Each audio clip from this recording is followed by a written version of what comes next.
আসসালামু আলাইকুম, আমি মুনিয়া রাসনা।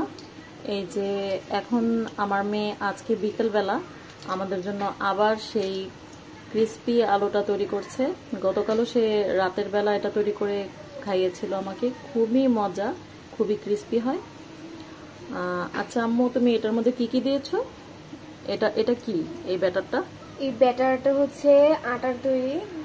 ব্যাটারের মধ্যে আমি দিয়েছি 2 চা চামচের মতন মরিচ গুঁড়া, হাফ চা চামচের মতন জিরা গুঁড়া, আর হাফ চা চামচের মতন হলুদ গুঁড়ো, এবং পরিমাণ মতো লবণ, এবং 1.5 কাপের মতন আটা।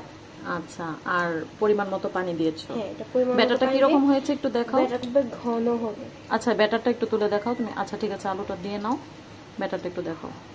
মানে একদম আঠালো। হ্যাঁ, আমরা বেগুনের যে গোলাটা করি সেটার থেকেও কিন্তু এটা ঘন, আঠালো একদম। আর আলুটাকে কেটে নিয়েছে এরকম পাতলা পাতলা করে। আচ্ছা, এই পাতলা পাতলা করে আলুটা কেটে নেওয়া হয়েছে। এই যে আলুটা কেটে ভালোভাবে ধুয়ে নেওয়া হয়েছে। এখানে ভাজা হচ্ছে, মিডিয়াম টু লো হিটে ভাজতে হবে, মানে অনেকটা সময় নিয়ে ভাজতে হবে।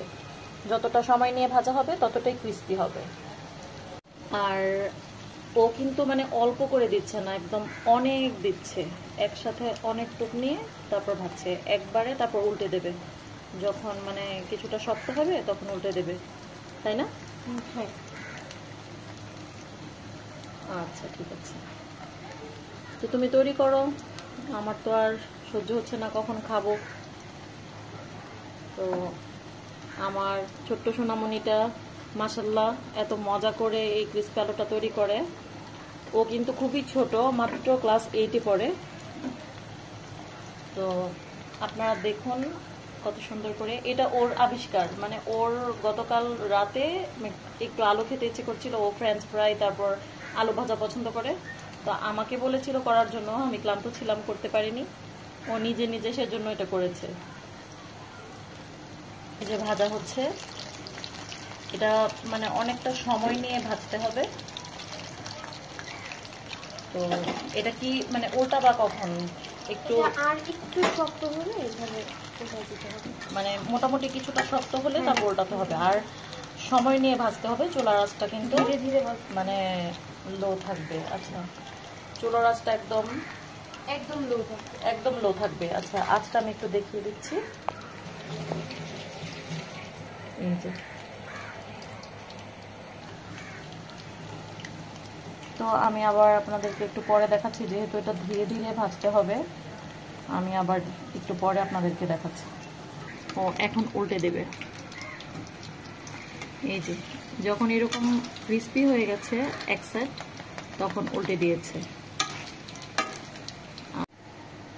দেখুন দেখাচ্ছি, আস্তে আস্তে কিন্তু মানে ক্রিস্পি হচ্ছে। এই যে একটু আওয়াজটা শোনাও। মানে খুব সুন্দর কিন্তু ভাজা হচ্ছে, আস্তে আস্তে ভাজতে হবে। আর এই যে এরকম ক্রিস্পি হবে। আমি একটু আওয়াজটা শোনাচ্ছি আপনাদেরকে। এখনই কিন্তু ক্রিস্পি হয়ে গেছে, তারপরও এটা আরও যখন লাল লাল হবে তখন মানে প্রচণ্ড রকমের ক্রিস্পি হয়। আর খেতে বললামই তো, জাস্ট ওয়াও। মানে মাশাল্লাহ, আমার মেয়ে এত সুন্দর একটা মানে ক্রিস্পি আলু তৈরি করেছে, আমি খুবই খুশি। এটা আমার খুবই পছন্দ হয়েছে। যারা আলু লাভার তাদের কাছে এটা আশা করি অনেক ভালো লাগবে। বিকেলবেলা চায়ের সাথে তো এটা মারাত্মক ভালো লাগবে। আপনারা ট্রাই করবেন আশা করি।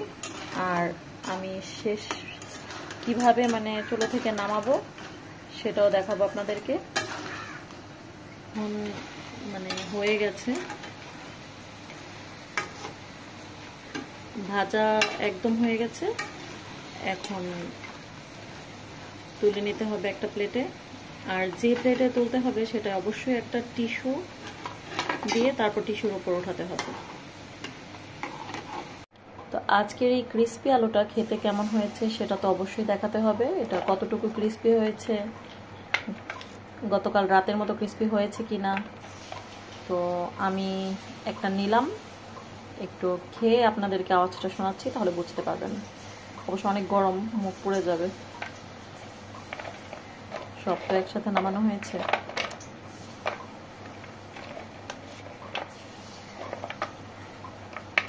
ছোট একটা নিয়ে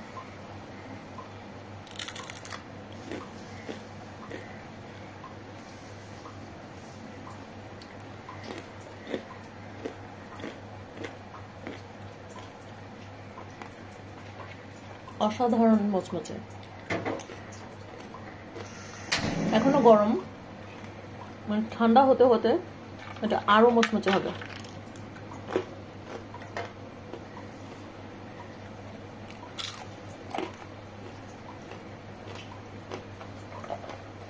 তো দেখে নিলেন কত সহজে এত মজার একটা ক্রিস্পি আলু তৈরি করা যায়। তো আপনারা সবাই আমার মেয়ের জন্য দোয়া করবেন, আমাদের জন্য দোয়া করবেন। আশা করি আজকে আমাদের এই রেসিপি আপনাদের কাছে ভালো লেগেছে। যদি এই ক্রিস্পি আলুর রেসিপিটি আপনাদের কাছে ভালো লাগে, আমার ছোট্ট সোনামণির এই রেসিপিটি, তাহলে অবশ্যই আমার চ্যানেলটিকে সাবস্ক্রাইব করে নেবেন আর পাশে থাকা বেল আইকনে ক্লিক করে নেবেন। তাহলে যে কোনো রেসিপি আপলোড হওয়ার সঙ্গে সঙ্গে আপনি নোটিফিকেশন পেয়ে যাবেন। তাহলে আজকের মতো এখানে বিদায় নিচ্ছি। ভালো থাকবেন সবাই। আল্লাহ হাফেজ।